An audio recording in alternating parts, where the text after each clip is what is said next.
Hello. Let's do 1 plus 8, parentheses 1 plus 8. Most people would start with the parentheses, so that's how we're going to start. And we're going to have 1 plus 8, parentheses 1 plus 8 is 9. Then from here, we would do 1 plus 8, and we get 9 times 9, and the answer I'm getting is 81, but this is not correct. I did not follow the order of operations.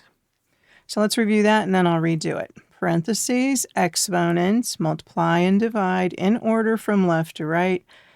Add and subtract in order from left to right. People memorize this as PEMDAS, but that when you get to the adding and subtracting and multiplying and dividing, you don't always do multiplication first. You don't always do adding first. It just depends on what comes up first. So let's redo this one.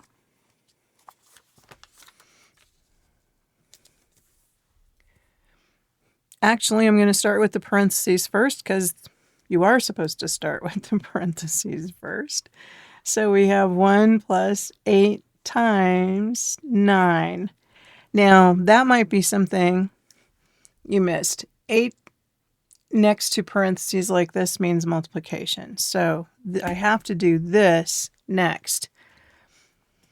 And so it would be 1 plus 72, and the correct answer is 73.